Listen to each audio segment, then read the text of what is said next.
Hello and welcome to the podcast. I cannot wait for you to meet my special guest, Daniele Hage.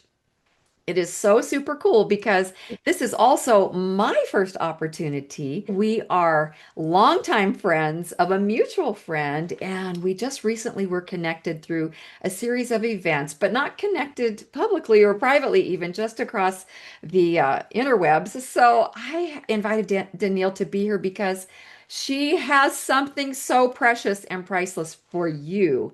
And I am just excited to let her just crack it all open. But I do want to tell you about her. She is the wife of a pastor. His name is Steve. They have been married, drum roll, for 45 years. Okay, so her and I have that in common, as well as Gregory and I just celebrated our 45th. And she is the mother of three adult children. She has six grandchildren, and she is a teacher, a speaker, a minister in her own right, a relationship expert, is how I see her, and a growing voice in the podcast world. I think it would be fair to say that her podcast is exploding, which is such good news because she has so much good news for you. Danielle has spent decades helping people heal, understand one another, and build strong, God-centered relationships.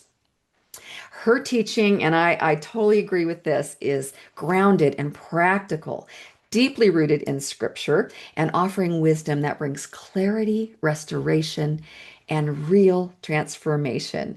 So, Danielle, welcome. I'm so glad you're here. Thank you. Thank you. It's an honor. Well, I I think the when I think about my heartbeat to have you join me is, first of all, we have a lot in common. So much. I've been a minister's wife for 45 years, and we love the Lord. You and I both agree that the Word of God is the foundation of every relationship that we really want to last and be strong. I also have such a passion and a heart to minister and strengthen midlife women and their marriages. And midlife is nothing like the younger years as I can see it. And I just believe that you have so much to share with us and to help those who are watching today. Not only, you don't have to be midlife to be watching today and receive so much value. Because I think that if you can get a hold of what Danielle has and all the gold that she's mined over the years, all the hard yards she's put in, if you can glean from her, your midlife years of marriage will be even sweeter than your early years. So, Danielle, tell me, how did all this start? Um, because when I looked you up through our mutual friend, I just assumed that you would be. She talked about how you preach the word and all this. I had no idea that you were a relationship expert. So, talk to us about how that even began. Okay. Well, I've always been interested in marriage and family and relationships, and always even when I was like in high school and college. And I kind of was going, maybe going to go for the psychology, degree. And then my dad talked me out of it, which I wish now I hadn't let him. But anyway, and I was always interested in relationships. And so my husband and I got married very young, and I came from a divorced home, and I knew that I never wanted, to be divorced. And yet we were getting married so young, and people were kind of like, "Are you sure?" And I wasn't sure. I mean, we only got married because my husband was he was just very persistent. And he was going to be a pastor, and he was already in school for that. And he said, Oh my gosh. we get married, that means you're a pastor's wife. And I was raised Catholic. And I said, what is that? What's a pastor's wife even do? Like, My I wasn't even goodness. familiar, because, being raised Catholic, I mean, priests didn't have wives, right? So and he said, oh, don't worry about it. You'll learn as we go. And I'm like, well, do I need to go to Bible college? Like, don't. And I think, when he told me that, I mean, I knew that I was falling in love with him, but I really didn't believe that he would actually be a pastor. I really didn't. I thought, Wow. oh, yeah, sure. And You he were just going to shut this down. I didn't want not want him to be. I Yeah. just didn't really, I don't think I really thought it through. And again, I was like 18 when we met. And, Yes. and so he just said, we'll do on the job, teach you, you will train you as we go. And again, I was just like, I don't really know what that meant. And so, This um, is too much fun already. Oh my yeah. goodness. Okay. So on So, the job so training. on the job training, I was 19 when we got married, never planned to get married young. And especially because I always had that little recording in my head of my mom saying, you always need to have something to fall back on. Like you always need to, because she got divorced and she had nothing to fall back on. Didn't have, Oh, her education or a degree or a job or anything. And she was raising 4 kids.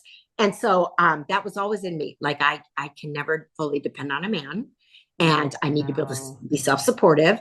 And I was definitely going down that feminist road. I was writing papers Yes. in high school and college on equal rights amendments, and I was very into, no man is ever I going to can't tell me what even. to You are do. you are like telling my story right now. This is I had to rudely interrupt you because I was waving that flag. I was not having babies. I was not getting married. I might have a man and I might adopt children later in life, but this was not going to be my story. Yeah, And so that is just so you actually didn't know Jesus as your savior, or did you know Jesus as I your savior at the had time? just, I knew all about Jesus, which I always say, like, we all know all about Oprah, but we don't know her personally. And that's how I was with Jesus. Knew all about him, like went to catechism, did my first communion, my confirmation, went and told my sins every week to the priest. Yeah. I mean, that's how we were raised. But Yeah. I didn't know him, Jesus, personally. Believed that there was a God and believed that Jesus was his son. And it wasn't until I was at my if you do you want me to tell you how I met the Lord? I would love Okay. to know. This is Okay. so interesting to me. I Okay. love it. So there was a girl that I was a waitress, and my sister and I worked at this coffee shop.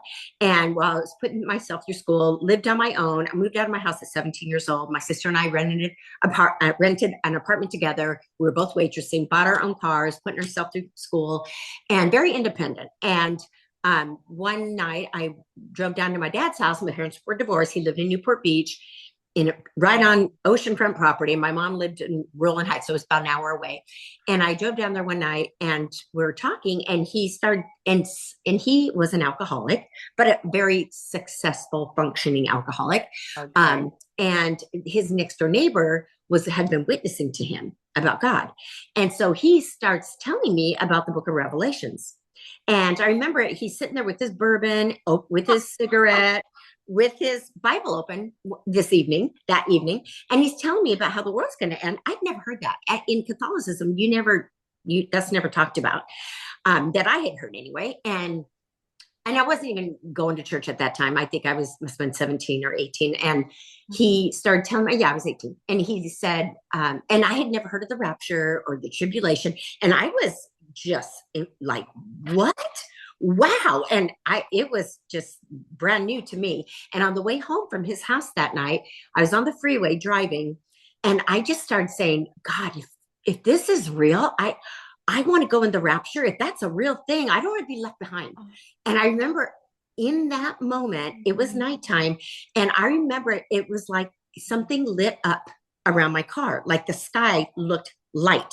And I remember I had these chills, but this warm sensation. And I thought, what is happening? Why does it look light out? It's nighttime. What? I just didn't know what was happening. And I'm like, I Wow. think that is when Jesus entered my heart. And I think I didn't even realize I was asking him to come in, but Wow. I was just saying, God, I don't want to be left behind. And that next day, I called this girl that had been witnessing to my sister and I in this coffee shop. She was a Christian, and she always had her Bible open on break. And she'd say, if you ever want me to pray, and I'd be like, I know all about that stuff. I don't need that. Like, to me, I thought I was a Christian. I didn't, and I just Wow, Danielle. always like, no. And we were, partiers. I mean, we'd go out and drink and, had the fake ID, the whole bit, my sister and I. And we'd come in to work early, hungover, and that girl would just never judge us. She'd always be praying for us. She was the sweetest girl. And I called her and I said, okay, I'm ready to do that thing you talk about, that prayer thing. I'm going to do that. And my sister because I told my sister, we need to go do this. And so she was like, oh my gosh, I've been praying for you for 2 years. I can't believe it. She was so excited this morning. Oh. And so we sat down together that next day and prayed. I didn't feel anything like I did the night before. I felt nothing. I wasn't emotional. It was just like we said a prayer and it was like, that's it. Okay. And I remember that girl also saying to me at some point, because I said, I don't want to change my life. I like my life. Like I wasn't a down and outer. I was making really good money, lived on my own. I was a responsible person. Yeah, we partied a little bit, but I was very responsible.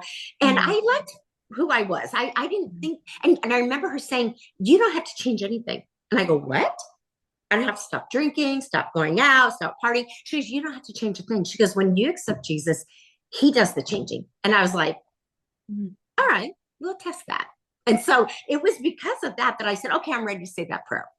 And so, and she was exactly right. And I remember I remember going to Lake Havasu because we always went every summer, a group of us, and them sitting around, same group of people, and they're passing a joint around. This is way before it was ever legal. Okay. Yeah. Way back. Yeah. And I remember taking the joint and they go, oh, we thought you were a Christian now, Danielle. And I go, you're right, I am. And I passed it. Never once again did I go back to that. And I didn't even need it. And I thought, that's why I'm a Christian. I don't want to be a fake or a hypocrite. And these guys are watching me now. And so I was like, yeah, I am. And then it was at that point, my sister's boyfriend at that time was best friends with Steve Hage. In high school. Your sister's boyfriend. Okay. Were you first born by chance? No, I was second. Okay. Yeah. She was a year older than me. And so she told her boyfriend, because now she's a Christian, she goes, I can't have sex with you anymore. And he was a backslidden Christian because he and Steve had been best friends in high school, but they'd partied ways because my husband was still walking with the Lord and this guy was backslidden. And we were partying with this group of guys that they all went to high school with my husband, but I didn't know who he was because they didn't hang around him. So that guy, Phil was his name, calls Steve and says, Steve, he goes, I got to talk to you. He goes, my girlfriend just got saved. She's not going to have sex with me anymore. And Steve just started cracking up. He was like, my God. This is like revival. This is precious. Okay. Okay. Keep going. He said, it sounds like it's time for you to rededicate your life, Phil.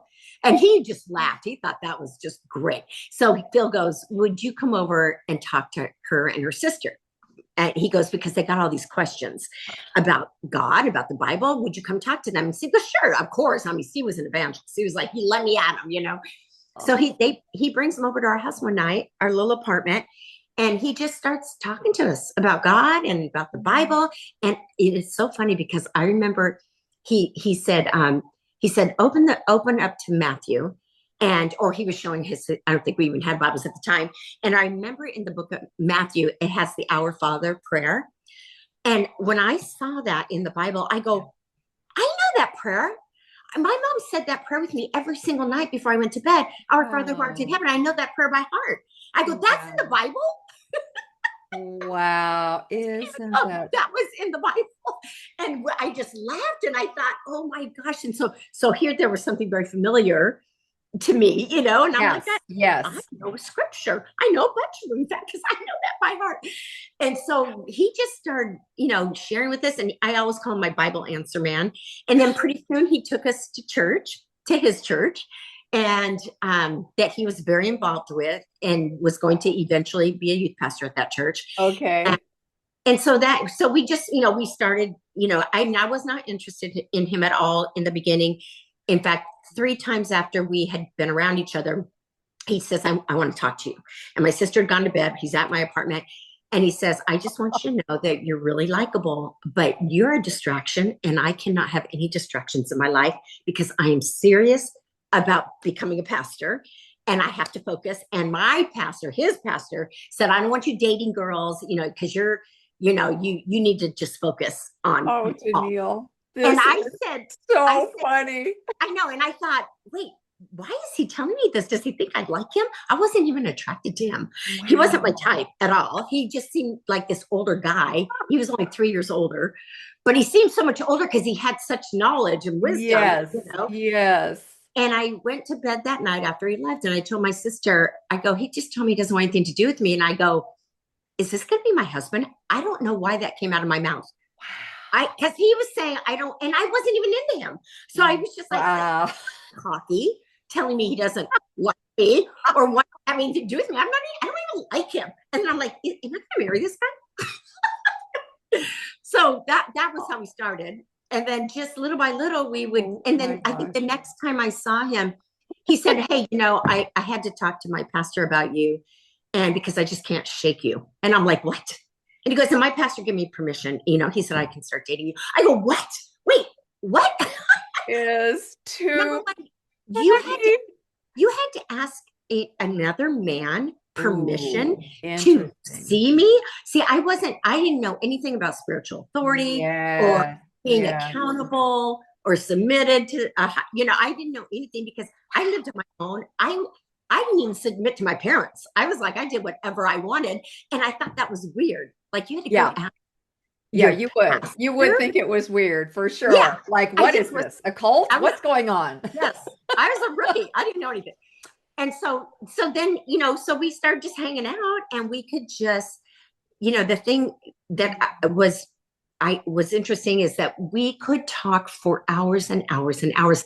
In fact, we would go, oh my god, it's time to go to work, or oh my god, I got to get to bed, I have school in the morning, or like Wow. 3 hours would fly by, and we would be like, it felt like 20 minutes. And every time Wow. we got together, we just getting to know each other and had so much to talk Yeah. about. And I could feel that I was falling in love with them, but I knew that I was way too young. And I said, and so he was very persistent, and he was like, no, we we are falling in love and we're going to get married. And I'm like, no, oh no, that's not my plan. I have to go to school. I have to have a career. I am Yeah. not getting married till way later on. And so I moved an hour away to Newport Beach. And I asked my dad, my alcoholic father and stepmother, can I move in with you for the summer? I said, I need to get away from this guy. And of course, my dad was like, well, of course you can. Come on, honey. Like, I'll save you from that guy. And I told him, Steve, I said, I'm going to transfer jobs. I'm going to work down there. I'm going to live with my dad for the summer. And I thought, out of sight, out of mind, he'll forget all about me. And he and my sister had become good friends at this point. And he said, okay. He goes, I'm going to come see you. He goes, I'm going to get my car fixed up. He drew this kind of junker Volkswagen. He goes, I'm going to get my car fixed up and I will drive down and see you every weekend. And I'm like, sure you will. I'm like, we'll see. Well, he did. He fixed up his car and he worked graveyard at a grocery store at that time. And he would go to work at midnight, let's say on a Friday night, get off at 7 in the morning on Saturday, Oh, not go to sleep, drive down, pick me up, and we would hang out all day. We'd go to the beach, we'd walk around, we'd just hang out. And he would go back to work that night. Like, don't fall asleep on the highway. Like, you're crazy. And he would be like, no, I told you, I'm not letting you go. I'm going to come see you. And I just couldn't believe he did it. And I thought, man, this guy, he's a man of his word. He does what he says. wow. That surprised me. And every weekend he Wow. would do that. And then, of course, I live down there. I don't know anybody. I'm lonely. And I'm like, I would drive back for church like on Wednesday nights and go to church with them. And then I Oh, drive home. And pretty soon, little by little, him and my sister convinced me to move back. And she said, we'll get an apartment together, Danielle, and come back, And I said, okay. And go to college here because I was already signed up for college down, Orange Coast College down at the beach. And isn't that they convinced me to precious? move back. And yeah. He And knew so what he wanted. He was strong. Is he Italian? no, he's not. He's a mix. He's Syrian and Mexican. He's a mix. He's a It's mess. so funny because my husband was the same. He said, Denise, Really? I don't want to just date. I'm ready to get married. So if you just want to date, I got to move on. He was determined. I was 18. We married 6 months out of high school. And Oh my but God. I just knew that I knew he was the right one for me through a different series of circumstances. And so Yeah. I'm sure what you had going on in you was all this tumult too, because you're a child of divorce. Talk to us about what's that like? Just what you walked through watching your parents hmm divorce. Well, and there was never any knockdown, drag out fights or anything like that. But I would hear them fighting. And when I was 10, when my mom called all the kids in together and said, Dad's going to move out for just a couple months. He's going to move closer to his work. And so for just a couple months, she never said divorce. I don't think she even Mm. said separate. We just were like, and I remember at 10 years old going, that's what you wanted to talk to us about? Okay, can we go outside and play now? I was relieved because that meant I didn't have to hear them fight because they Oh, would argue at night. And I remember going to bed, and oh, my room was like across the hall from their room. And oh, I remember every night going to bed for a season and praying, God, please don't let them start talking. Please don't let them start talking. Because I would hear this little mumble and it would get louder and louder. And then they'd go into the kitchen and they'd be screaming at each other. And that scared me. I hated to hear them fight. It scared me. And so when I heard they were separating, I was oh. like, yay, great. Okay, bye, Dad. See ya. Can we go play? Wow, Because so I couldn't interesting. handle the Mm. arguing. And to me, it would be peace. There'd be peace there. And as I Wow. got older, I realized how peace is very important to me. so, so that was fine. But Interesting. when I knew that I never wanted to be divorced, and which is why I didn't want to get married for a while. And so when my husband and I got married, I said, Steve's mom had died when he was very young. He was 5. Okay. And he was raised by a very abusive, dysfunctional father who remarried. And his stepmom was kind. She was nice, but he took a lot of beatings, and his dad was physically abusive. And to Same with all my husband. Same with my husband. really, Walk through that really, same picture. Keep we going. do have a lot in common. Oh, we do. I, because what I know about you is that you've spent 45 years working on your marriage and that you have found keys to get results, keys Yeah. to stay together, keys to still love your husband after all this time. So this is just a precious recounting. Yeah. So I can just imagine, though, I imagine, or did you not find it? The friends that I talk to, the relatives I have who've gone, their parents have gone through a divorce, it's been traumatic, and they call it the death that never dies. Have you Yeah. not had that experience with having your parents divorced, or did that just not really impact you in the same way? Yeah. I think when, because, we were raised in the 60s, and at that time, everybody was getting divorced. Like Wow. everybody was getting divorced. And I think the whole woman's feminist movement, Yeah. and I think the women that were talking to my mom, and I didn't even know until just a few years ago that my mom is the one that filed for divorce. I didn't know that. I thought my dad left her. And because he met another woman right away. And I assumed that it was because of that other woman. What a I, revelation. What was I that didn't. like for you? And when my mom told me she was the one that filed, I go, wait, what? And she said she had her neighborhood women talking to her saying, you shouldn't put up with that. And my dad was kind of, my dad, like, he was kind of a jerk. I mean, there was always like all of us kids all butted heads with him over the years. Like he was very critical, very judgy, very Mm, strong personality. And so I could understand why my mom divorced him, but mm, I was surprised. And my mom was this meek, mm, sweet, very passive woman. But I remember hearing those fights in the kitchen, her saying, I'm not afraid of you anymore. Because I think she was very afraid of him at a time. mm, And then the women around her started talking to her and all of them ended up mm. divorced. All those and she said that, yeah, she goes, I think I kind of was listening to them and just decided that, to do it. But they both after years wish they hadn't divorced. And my dad ended Thank up getting, you. Thank getting you. sick. I see Mhm. that all the time, or I Yeah. see, and I Yeah. think you would agree with this, Danielle, because you are more in this world so often. But that not only do they get divorced, they find someone very much like the person they divorced. I see this Yeah. over and over, and I Yeah. also see young, beautiful women who just think it's going to be easy to find a Yeah. man, and they Yeah. really take for granted that, with all the social media and the movies and I think that they have an unrealistic idea of how many good men are out there and how Yeah. many men.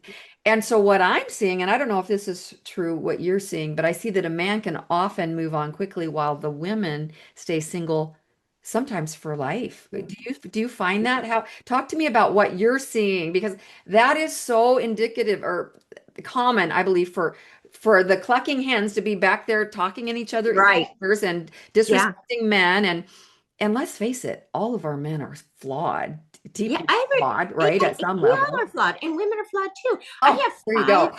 five I single forgot friends. about that part, Danielle. Yes. I have five single friends right now.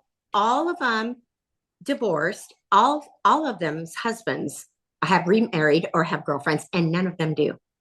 Isn't that interesting? And and I watch them and I just think, and I think they did think the grass is going to be greener, on the other side. But I know for my husband and I said I never want to get a divorce, and I'm going to be in a happy marriage. I'm not going to live in a miserable marriage because I know me. My happiness is a big deal to me. Okay, I love that. And I love that because I think too many people are settling for their parents' marriages. yeah, yeah, Write it down, get yeah, the tattoo. It makes me really mad. Somehow yeah, I feel like in the faith community, and help me if I'm not saying it clearly, I think that living by faith is not the same as personal development. yeah, And it seems to me, and it seems that you preach this as well, is that this is work. It is yeah. personal development. We've got to get better or we are getting worse. Right, We've got right, to be on top of our game. We've got to adjust, perfect, sand it down. right. As I see, you're all about intentional marriage. And so I love Absolutely. that. You were going to be in a good marriage. And Right. how in the world, because we're all human and your man's Mhm. human and he's Right. got his flaws. Right. How do you make that happen in a nutshell when you're dealing with two very human people Right. getting on like 10 years, 20 years? It's easy to get lazy. It's easy to get Yeah. Yeah. lazy Well, and bored and I think, I read everything I could get my hands on because, not only did I get married when at an age that I thought was way too young, we weren't going to have kids for another 5 years because we were already young and we still had so much to do. And then I get pregnant 4 months into marriage. That wasn't part of the plan. oh my gosh, I love it. I I love it. Yeah. It's like God had another plan, not mine, but I read everything I could get my hands on as far as marriage and family, raising kids, because I knew that I didn't feel like my parents knew much. I didn't feel like I learned Yeah. a lot from them at all. I never saw them read a book ever. And I was, as adults, we want to right what was done wrong. Like we're gonna Yeah. right everything that was wrong as Yeah. when we were being raised. And so I wanted to be the Good. perfect parent. I was gonna be the one where I wanted my kids to be able to talk to me when they started getting to the age when they started getting curious about sex. And I was never able to talk to my parents. Sex was taboo. I was scared to Wow. death to let my parents even know that I was curious about sex. Right, Like right. we I remember never those days. yeah, and so I just and everything that I could get my hands, raised my kids on James Dobson and read Yeah. all the books, and I applied everything I learned, and then everything I learned being in church, being a Christian through Yeah. the Bible, and we always had mentors, always had older people speaking into our lives, and I really applied everything because I wanted to do it right, and yes, there were those moments where my husband, I tell young women these days, don't ever marry a man that doesn't have older men in his life that he looks up to. Whether it's an older brother, a father, a boss, a pastor, somebody that can hold him accountable. Because my husband had these pastors because he was the young guy, on Yeah. staff. He did become a youth pastor. We went into that together. And I always knew, like, when we would be at a standstill, when couldn't agree on something, I Yeah. would always pull that card and say, okay, let's take it to the pastor. You pick, who do you want to talk to? We'll talk. Wow. And if I am wrong, I'll stand down. And if you're wrong, you stand down. Let's I take love a mediator. that. And whenever I would say that, my husband would go, okay, now we can figure it out. We'll work it out. Okay, I'm sorry. Because a lot of the times it was him. Because they're strong. Right. But all I had to say is, let's take it to this is your pastor. This is the guy that you Wow. look up to, and let's see what he says. I love that. So you had people you knew you could trust Yes. to share the most intimate things of life. Right. And I think as a pastor's wife, that's a hard thing. That's a hard thing. I remember thinking, I wish there was someone I could talk to. I wish that we could talk, but it depends on the church culture you're in. And we were not in a church culture where really I looked around and I didn't trust that we would be covered, that my husband would Yeah. be covered, and that they would, that you're still supported, and that's why I think it's been so important to me to be that for other people and for my own children, Yeah. Yeah. that, I'm never shocked. I'm never disappointed. I just want to be there for them because I know they need that support, whoever they are, wherever they're struggling. And we don't Right. have that. Right. So that is such a blessing. And you're absolutely right, because I married a strong man. You married a strong man. We needed strong men because we're Yes. strong women, right? And I'm so thankful for that. I Yeah. actually, if as I recall, I wasn't even attracted to my husband as this handsome man, so to speak. And I know that sounds funny because I think he's very attractive, but I was attracted first to the strength I saw in him and the steel backbone, because I Yep. was raised in a culture of sort of like men who ride the fence, just, Mm. go along to get along, sign the Yeah. banana, be one of the bunch, just be one of the neighbors. But I needed somebody who was going to lead me and who was going to lead my Yeah. family. Thank the Lord, we've had 5 sons, and they needed Wow. that strong backbone, that man of Yeah. steel. And for what God called us to do, he needed a forehead of flint and a backbone of steel. Yes. And had I Yes. had a weak man who rolled over, that would have been a nightmare. Right. So I think that's awesome, and I'm proud of you. And as you reflect, Danielle, what are there a couple of books on marriage that are just like barn burners that you would recommend them to anybody that really have, like Dobson? For me, to me, Dobson is in my DNA. Like, I so love that man and all that he spoke, and it was such a voice of truth and reason Yeah. and love, and Yeah. for Well, child I rearing. am a But reader and I have a library of books and I have a book list. When I do my seminars and conferences, I hand wow. out a book list because I have learned so much from, I always tell people I have tons of mentors.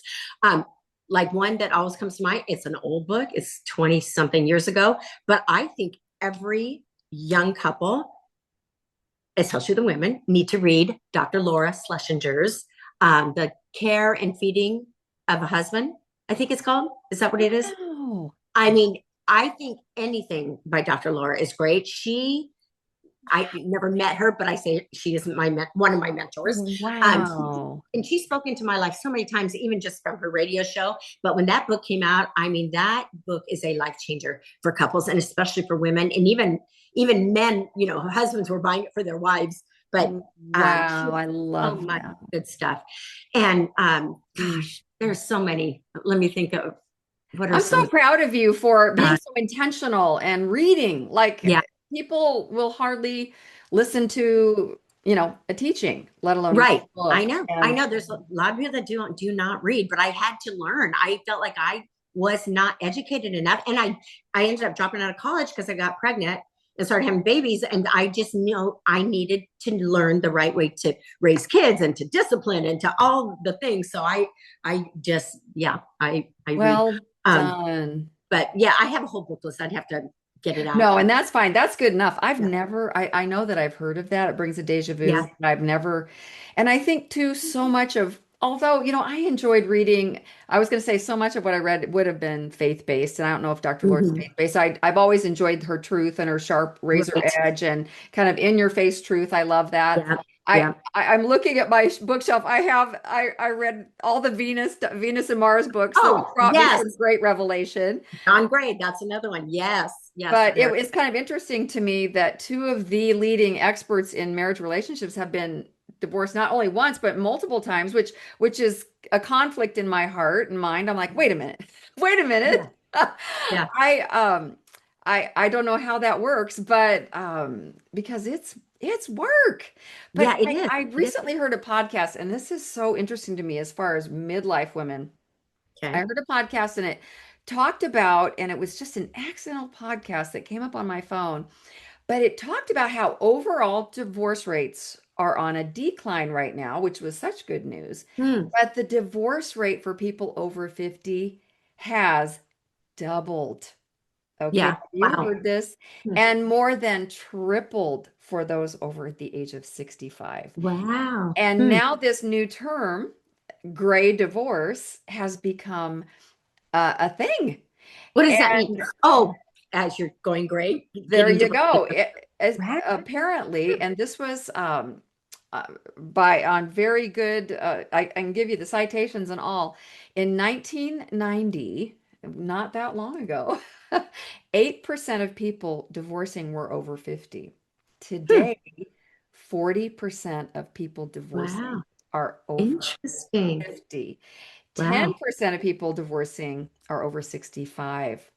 And Hmm. I just I see that all the time. And I Yeah. live in a community where there are a lot of people down here visiting and moving back and forth. We're in Florida, so there's lots of Yeah. what's called snowbirds and Right. seasonal travelers. So, man, I just had dinner with a couple. He was married 42 years and just divorced. Ah, And I'm wow. like, what do you think is going on? Talk to us about that. Well, I think those are people that have been living in unhappy marriages for a long, long time. Because divorce doesn't happen overnight. I mean, it's coming on for years, 10 years, 15 years. And I think those people, they're the ones they never resolve the conflict, you know. And I mean, another book or another authors that are really good are Julie and John Gottman. All of their books are excellent. Okay. And they're like they are the experts. Like they've done all the research and hooked your body up and what's going on in your body and when this is being said and I even love that stuff. And when you said you yes, get your degree in psychology, that's exactly what I was going to do, is Danielle. that It right? is so Oh funny. And then I got married, started having babies, and I think we've probably learned more by our own intention and yes, yeah, self-training on the job training. with our passion, but so good to Yes, know. But but yes, it's like cancer doesn't present itself, I've heard, for at least 10 years. So you're right, talking about a cancer in a right. relationship, essentially. And I think like people have not guarded their marriages. Like that was always a big thing for Steve and I. And I think too, him being in the ministry and he traveled for, there was 10 years in our life where he traveled 49 weekends out of the year because he's a really good speaker. And he was traveling Wow. and speaking in churches all over the country and overseas. And that's when our kids were teenagers or becoming teenagers and growing up. And so I listened to the older women that would say things about guarding your marriage. And because there were, itinerant ministers that were blowing it out on the road and that we knew personally that were messing Wow. around. And I did all the things, to make sure there was a guard. And would worry about that too, never send them out hungry, like make sure they're Yeah. full, they're satisfied sexually before they leave the Yeah. house and just Yeah. things like that. And I'd send pictures of the family and put my underwear in his pack it in his, Oh, suitcase, I love that. I would do all the things, I and love that you weren't religious. I love that you were free. I think we're, I was too religious to know to do that. My husband's yeah, traveling all the time. That is so precious.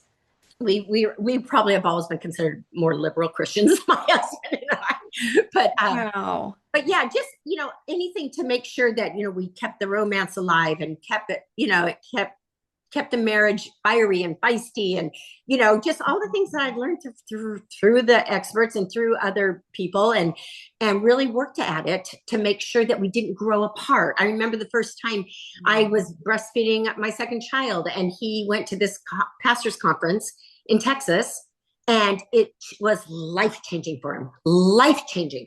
And I was like, you grew, you got to experience something I didn't get to experience. Oh my Wow. gosh, because I was always concerned about us outgrowing each other. They say that Mm. you always want to stay where you grow together, you don't Yeah. outgrow. And and go opposite directions. And so the next year I went to that conference with them, and I said, I want to learn what you learned. I want to be right there with you, and he I love wanted me that. to go, and I went with them, and I got to, experience. And so we always made sure, like, and stuff I would read, I would share it with him. And he's not a big reader, but he would say, you'll read to me, like, or tell me, highlight it, Yes. read the part you highlight, he was like, Yes. he always took responsibility for our own personal development. And we just, we just applied the rules to marriage, guard your relationship. We committed for a lifetime. There is no grass is greener on the other side. There is no speaking of divorce. There is, like, we will work our crap out. We Yes. will work it Yes. out. And if we need a mediator, we will go to a mediator. We have no problem seeking counseling, or, it's like, and you have to be willing to humble yourself. You have to eat humble pie. Marriage does that to you. It changes you and it humbles you, because you're coming together with a person that was given a set of rules, the best rules he had from his caretakers, which my husband had not good rules at all. And then I came from my set of, teachings and rules, and we're trying to bring it all together. And it's, it's hard, and we make a mess, and we call it marriage. And, we just have to be willing to suck it up. And I have to say, my husband is probably, he is a really good man. He has probably been the more mature one and the more humble one in our relationship. Wow. He will always apologize, even if it's not his fault. Like, and I have to admit, he puts me to shame sometimes. And I'm a little bit more prideful. I have to admit, I'm a little bit more stubborn. And it's like, he has always been the one, okay, what's it going to take? What do you want me to do? What do I need to do? And I'd be like, really? That is so precious, because when you're at a standoff, it's hard. It is so, I don't know that there's anything more difficult. And like you said, I've always seen it as two foreigners. We come from complete, we can be Caucasian Americans, born and bred here, but we are still foreigners in our traditions, in our expectations, in the way that my dad operated, and I expected that my husband would operate that way. And you just bring all this stuff in. But the word you said that stands with me is you found truth and you applied it. And is that, because I believe, and I imagine you probably have seen this too. I don't care who says it, if it's Tony Robbins or Richard Branson or Dr. Right. Laura, if it's truth, the root of that is from the Word of God every time. Absolutely. Whether they're Buddhists speaking it, they're always doing something. If you boil it down, it's the Word of God. And so we're applying it. What would you say to women? And I saw that you're going to be doing a live. And by the time that this runs, that live will be a recording or be in the past. But what do you do with men who are misbehaving? The midlife women that are in my life whose husbands are letting themselves go. They're really not applying personal development. They're, as I see it, they're being lazy. And then what comes into that, if they're lazy and they're gaining weight and they're on medications and they don't have erections, and then the sex life changes dramatically, how do you speak life into that woman, and how do you help her? How do you help this couple if he's really not knowing that he wants help or needs help? Yeah. Well, I think my husband has been in all of those seasons of his life at some point in our marriage. Also. I remember there was some years ago, and he was gaining weight, a lot of weight. And when we went into marriage, because you connect at values, and one of my values, or, you talk about what your deal breakers would be. And one of my values is fitness, health and fitness. And I was a fitness instructor for years and years. And my husband immediately, upon dating me, got in the gym. I said this, and because he was a track runner, in high school. He ran track. And I remember we went jogging one day, and he said he kept turning back, and I was right on his tail, and he couldn't believe I could keep up with him. And I was an instructor at the time. And I said, fitness has always been a big deal to me. And his dad was obese, and died of heart disease after we got married. But I said to him, if you ever look like that, that's a deal breaker for me. I just want you to know straight up. Girlfriend. It's false advertising. I'm sorry, but I draw the line there too. I see. I I said, love food. I love my women friends, but honey, if you married at 120 pounds and you're 220 now, that is no yeah, fair. That is yeah, no fair. yeah. And I said, I just want you to know that's how important fitness is to me. And he goes, no, I agree. I don't want to be my dad. I don't want to look like me, and everything. And we've always been gym people and always taken care of our, but at this one point, I don't know what was going on, but he was gaining weight. And I remember I would, even to see him order food, I would have to just turn my head. Because it'd be extra this and extra that. And I'd be like, Carbs and gravy and ice cream yes, and yes. And, pie. yeah. But here's the thing. And even now, because we're older now, but there's things happen in life. Like he and I, we always did all our recreational stuff together. And then as our family got older, we skied together, took ski vacations, Hawaii vacations, and all that together. And then he got to a place where he says, my knees just can't take it anymore. And I'm like, okay, but I'm not ready to hang up my skis. And so he would say, fine, you find people that you could ski with, Yeah. and I'm not going anymore.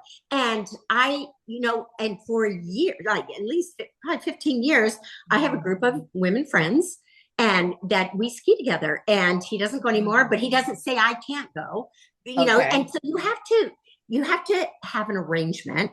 And the arrangements are always changing. They're very fluid throughout your life because I we appreciate that. our age changes and our bodies change. And so Yes.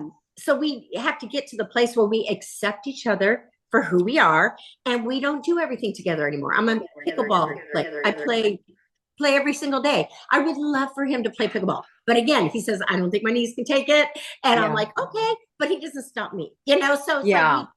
we and I, there's things that he likes that I don't like, things I like he doesn't like, and we just have to give each other the freedom to be who we are, and then we connect at the places where we connect, Yeah. and I always tell people too, like before you get married, you have to make sure you connect at values, because Yeah. and it doesn't mean you have to like every movie, or that, I mean, my husband likes the violent beat 'em up, shoot 'em up, Yeah. Yeah. movies, and I like romantic, rom Yeah. coms, right? So, but I'll go to his movie occasionally, and he comes to mine, and but you don't have to agree on everything. But as far as your values, like what you stand for, ours is Yeah. faith and freedom and family and Yeah. fitness. Like all of Yeah. those things are very important to us, and we agreed on all of those upon getting married, before Yeah. we got married. And I think people a lot of times they have such chemistry that they get together and their bodies want each other, but they forget about, what do we have the same values? Do we have enough compatibility? Like, do we have things in common?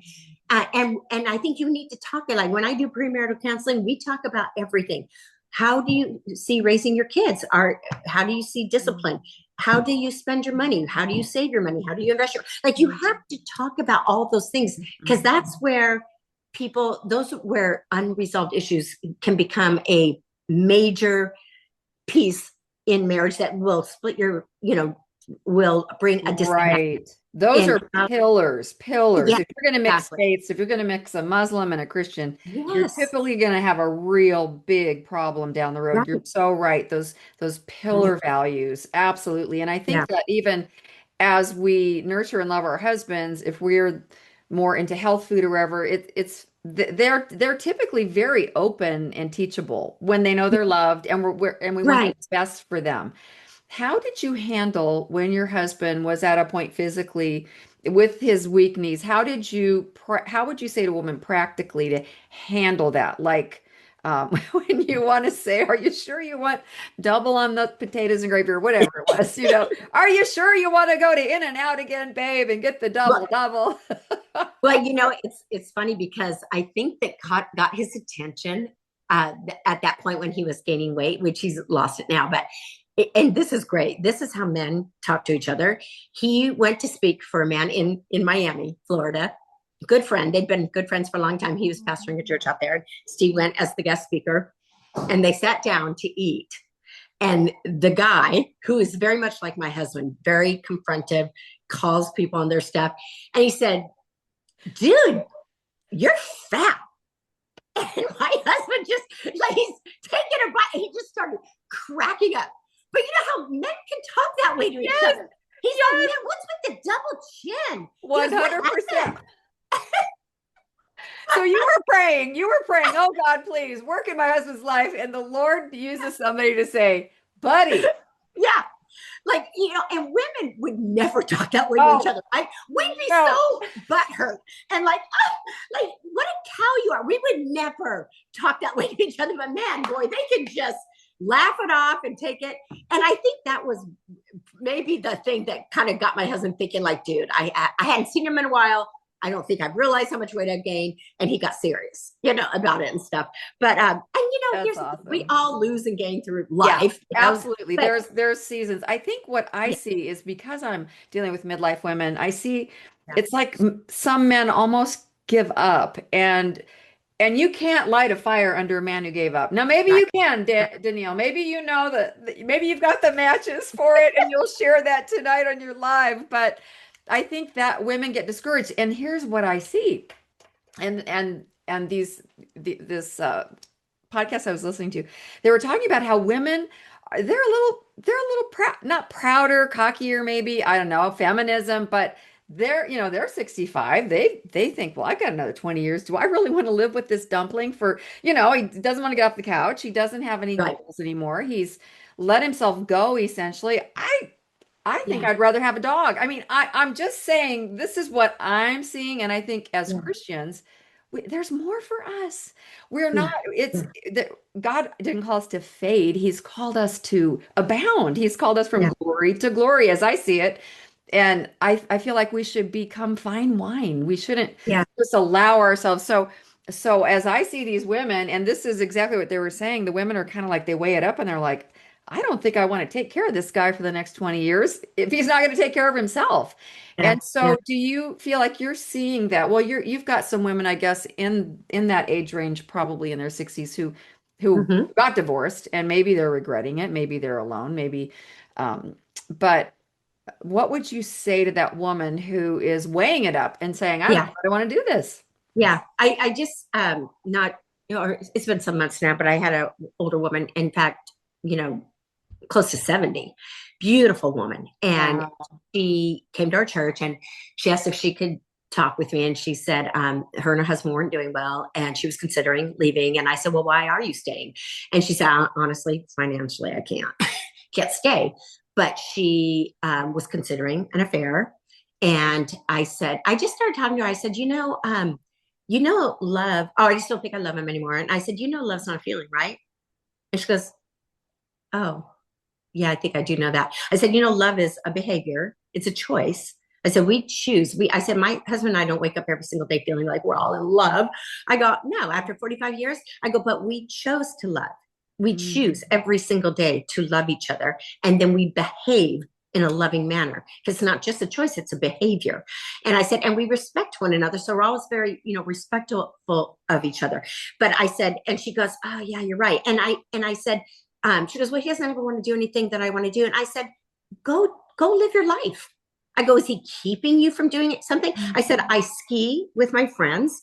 I vacation sometimes separately. I do things with my kids and grandkids that he doesn't want to do. I said, I don't let him hold me back from anything I want to do, nor does he want to hold me back. He's like, great, I'll even pay for it. Just don't make me go. I think that's so healthy because that's a boundary, but it's healthy and you've So got the I'm not. freedom. Yes, I love Yes, well, that. because if I couldn't go, let's say, ski because he didn't want to and he didn't want me to spend the money, I would end up being resentful. You know what I mean? Yes. So he doesn't Yes. want that, and he wants me to have fun. He's glad that I still like to do it, and I still can do it because I won't be able to forever. And so he's like, "That's great. You have your friends to go with. Have a So great time." good. And so it's like we don't keep each other from doing things that we want to do. And so I told this woman, I said, go do the things you want to do and be happy about it. And when you come home, if you're happy because you're happy in yourself, you're going to be happy around him. I said, no man wants to be around an unhappy woman. And you be kind to him, be respectful, tell him I love you, and thanks so much that, you gave me the freedom to do this. And I said, the more you just are happy in yourself, living your life, not out of resentment or bitterness, but it's just things that you want to do. I said, the happier you'll be around him. And do you know that she is still married? She says she has learned so much from coming to our church and listening to Steve and I, that now it's like, now they just went on a cruise together. They went on, they're starting to do things together. They went on this hike with other couples, and it's like she stayed in there, and she's made it work. Wonderful. And I just think if people who want to make it work will, and people who don't won't. And I think, like, to your point, saying that how people that are older are getting divorced, I think those are the people who have raised their kids, and maybe they put all their attention and focus on the kids when they were home, and now they have nothing left in common now that the kids are gone, and now they're in their 50s and 60s, and they're living with a stranger because they didn't keep their relationship intact while the kids were there, and I think, and that was something that for my husband and I, we always wanted to model, a healthy marriage to our children. And we always went on dates. We still have a date night. And when our kids were young, we had a date every single week. And I I always tell people, love that. date each other. You have to get away together, every few months, go overnight somewhere, like go rent a hotel room for the afternoon. Like you have to Hmm. keep the spark, in your Yes. marriage. And I think, and again, I guess I could just take it back to we applied the things that we learned. There you go. What I'm hearing We is did it. your pillar is that you both love truth. We've got Yeah, to both love the same truth. It's not just my yeah, truth or your yeah. truth. It is the truth of the Word of Right, God that is infallible, irrefutable, right. and will never fail. And if we will just put our hope in that word and we will apply that word, I totally hear that. I think what's healthy to hear you talk about is that women can go do things they want to do and that we can work that out with our husbands because I think that that old-fashioned sort of thing is, well, if he doesn't go, I can't go, or Right. and then that would build resentment. And but I totally agree. And if she's happy, her spirit's going to be happy. In Mm, our marriage, as with your marriage, divorce was never an option. right, But I don't want to live in a house, and I don't want women to live in houses where it's essentially a divorce living in the same house. right, That's so right. sad and bitter. But Yeah. I've often thought, and I remember Dobson actually had this in one of his newsletters, and I wished I would have saved it because they talked to couples who had come very close to divorce, like went through hell together, and 5 years later asked how they pictured it at that point, and they were so glad they fought through and stayed together. And I bet if you queried so many who have gotten Yeah. divorced frivolously in the last Yep. 30 years, they would say what you had said about your parents. They wish they would have hung in. And I'll Yeah. picture my grandchildren at, at a family event. If Poppy wasn't the man on my arm, or if I wasn't the nanny on his arm, we call each other, they call us Poppy and Nanny. It's something about it's my husband is the head of he's the patriarch of our family. Like no one can take his place. Right. He's imperfect. Yes, we all know his flaws. They all know my flaws, and our kids will Yeah. tell us because we tell them to tell us. But at the end of the Yeah. Yeah. day, we're the ones they want to see at the table. We're the Right. ones, and I think it's worth fighting for. It's like I think what they also said in this podcast is that it used to be that marriage was a long time covenant essentially, and now they're saying, how did they say it? It used to be an institution, but now it's about self-fulfillment. And I think there's a Mm, really fine line that even is in Christian circles about my happiness, my purpose, yeah. my calling. And if you've married, if you've committed, and marriage is a covenant, and if Yes. we really look at what a covenant is, it's pretty serious. Yeah. The It, way that the Bible talks about it is, yes. we don't have a decision after we make this decision. And Right. I think it's so lighthearted. I look at these marriages and I love watching, the wedding sites on Instagram and stuff, the beautiful photography, the 3-day affairs of, destination weddings. I enjoy that. But I think how much has been spent on the wedding, but how much has not been spent on the preparation for the marriage. Right. So we're Right. dropping six So figures true. easy on all these multiple six figures on some of these weddings that blow Yeah. my mind. And you're in Southern California, so you Right. see it all the time. But what about the institution. What about Yeah. the covenant partnership? I know. And the difference, and this is for your viewers, I'm sure you know this, but because my husband and I talk about this all the time, and I always talk about it in premarital counseling, is a covenant is different than a commitment. I mean, because you commit to marriage, but a covenant means, or no, I'm sorry, a covenant is different than a contract. When you have a contract, it's I'll do my part as long as you do your part. There's the contract. If you stop doing your part, then that releases me from the contract. Ooh. Covenant is I'm going to do my part even when you don't do your part. Oh, I have That's covenant. goosebumps. I say that again. Yeah. I, I'll do my, and that's what God did with Abraham. That's what his covenant was. I'm going to do my part, whether you do yours or not, Abraham. And that's what marriage is. It's like you hang in there and do your part. Because there's been times where my husband has had to humble himself and say, okay, I'm going to forgive you. And where I've had to say, okay, I'm going to forgive you again. Like forgiveness is a huge part of marriage.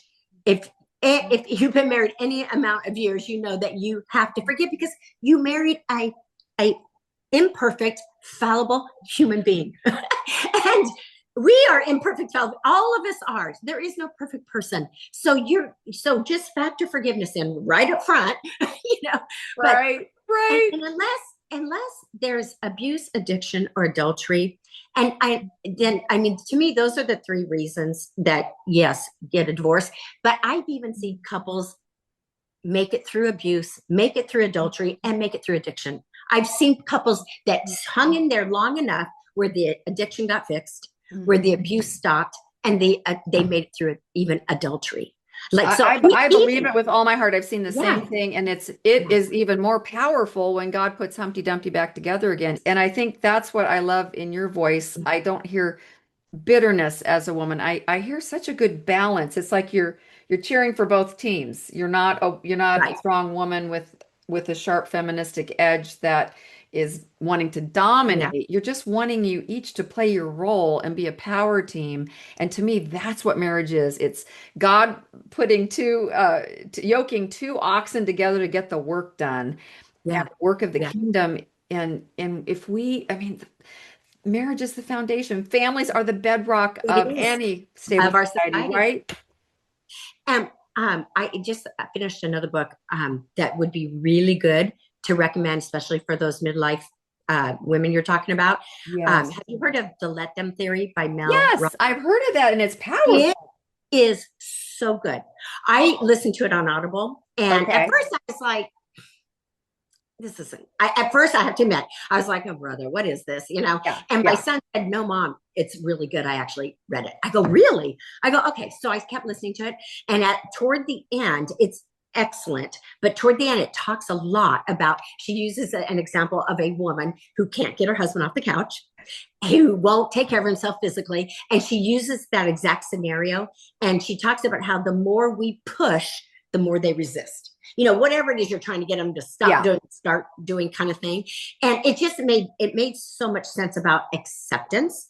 Let them be who they are so that you can be who you are, but that would be a great book to recommend to women that are going through that particular time with Thank their, you so much for that yeah. because when I was told about that theory, I kind of went, ho hum, but I Mm-hmm. listened to the podcast and then I started handing it out, sharing the link. But I've been tempted to read that book or to get the Audible. I will do that because that just Very good. sounds, I felt like it was such a, you can know a truth and live a truth. And then somebody says it Yeah. with a different slant that brings Yes. it all alive again. And Oh, I felt like it was just yeah. like a fresh breath of air. And so that is so good. Danielle, I could talk to you for days and hours. I've Oh, already yeah. kept you too long. Would there be anything else that you would close that you haven't had an opportunity to share your heartbeat about anything to do with relationships or marriage or family that you would love to leave my listeners with today? Well, I do have to say I am a very proud, self-proclaimed anti-feminist. I am totally anti-feminist. I think the feminist movement created such havoc in relationships, in romantic relationships. And I think because of that is why we have a lot of the problems and marriage problems we have today. I think that women are trying to be men, and they've become so masculine over the years. And in the feminist movement, I didn't just start in the 60s. That may have been the second wave, but it started way, way, way, way back in like 1800s. But and I Garden of Eden, maybe? maybe, yeah. And I agree that no, we don't want to, we don't want men, to dominate and abuse women. Of course not. Of course not. And most of the feminists, the first feminists lived, they were very abused either by fathers or husbands, and that's what made them become feminists. But it's actually a very demonic thing. There's another book that I read by Carrie Gress called The End of Woman. Excellent. If you don't know about the feminist movement, it is an eye opener, and it is evil. It's demonic. There's the occult is very involved. I mean, communism is involved in the feminist movement. It I didn't know. I thought I knew what it was about, but when I read that book, oh my gosh, it woke me up. I got an education. But anyway, I think that feminist movement have peddled the lie to women that we can be as good as men. We can do everything a man can do. In fact, we don't need men. And it started out maybe to empower women, but it actually had turned women into men. The very thing that feminists hate. And then it took us a turn where it now we have to hate men, put men down, disparage men, don't need a man. And that is what has ruined, I think, marriages, because no man wants to be married to another man. He wants to be married to a feminine woman, a soft woman, because that's different than him. He doesn't want to be married to someone just like him. And I think, when women went to work and got their careers and jobs, not that women can't work. I'm all about that. If that's something you really, want a career, that's great. But you can't have it all. And that's what the feminists told women. They can have it all. You can have children, you can, be a mom, you can have marriage, and you can have a career all at the same time. And you cannot. Something has to give. And you can still have energy. No, you can't have it all at the same time. And I believe the family has suffered, children have suffered, because the feminists said, is that all you do? You're just at home being a mom? No, farm your kids out to some daycare that doesn't care about them, that doesn't love them, that will never take care of them the way you would take care of them, that you're going to pay, $8 an hour to. And that was the thing that I came up against when I started having kids. People would come in to our church and they'd prophesy over Steve because he was anointed, and they'd pick him out of a crowd and say, you are going to win millions to the Lord. You are going to be traveling all over the world. And I'd be like, no, he's not. We have children. We have a family. And then people would say to me, oh, no, you're going to get a nanny and you'll go with them. And I'd say, no, I'm not. I will never give the upbringing and care of my children over to a stranger, to a nanny that I pay. I can't pay her to love them the way I do. No, that will not happen. But I think that movement has created havoc in relationships and the family, and destroyed the family. I 100% agree with you. And when I think about even when Herod was killing the baby boys, but let the girls live. To me, all through scripture and all through history, it's that thread throughout history of trying to silence. My husband's a strong, gifted man as well. I bet I could tell you exactly what you've walked through in so many instances with your husband, because people want to tame them and they want to sand down their edges and they want to quiet them down and they want to sweeten them up, and they just want to mutate them and at the end of the day emasculate them. And I Yeah. totally agree. We could talk for another 2 hours on that because that very, very strongly impacted me as a Yeah. young mom, having to constantly cast down those vain imaginations that I wasn't doing something Right. powerful, that I wasn't doing. Right. That's Me too. how I had to how I Mm-hmm. recovered was journaling and then writing the book. And then I was like living that Yeah. living that Yeah. out, counseling myself, applying that truth. So I hear that all the way down to my toenails. And because what you see is the fruit of that in the marriages that you're trying to Right. help. And those Right. who are getting married, it's like if they're and you know what I see? A whole lot of women our age with dogs on their Facebook profile, or cats, Okay. Yeah. because they swore off men, they swore off babies, and now they're trying to find something to nurture. And Mhm. so Yeah. at the end of the day, it's a lie to rob us. Right. Right. What Right. grace that God rescued us and plucked us out of that narrative and out of the mainstream. And I am so thankful because I would be a train wreck right now Me had too. I listened to my flesh. Yeah, I just stayed, got my psychology degree and right. said goodbye to my husband. And girlfriend, I am so with you. I have Yeah. loved this so much, Danielle. I know that my listeners will just absorb this and benefit. And I just bless you and all that your hand is on right now in this whole area. We so desperately need it. The church desperately needs it. The world desperately needs Yeah. it. Yeah. So thank Yeah. you so much. And thank you to those of you who have listened. I'd love to hear back from you. Use this truth and apply it as if that's the one thing I heard today was Danielle has been a truth, hungry for the truth, a truth seeker, and then applied that truth. It's a no-brainer. You can take it to the bank. It wins every time. God bless you. Join me next time and have a great rest of your day. Bye-bye now. Thank you again, Danielle. So Yes, thank you.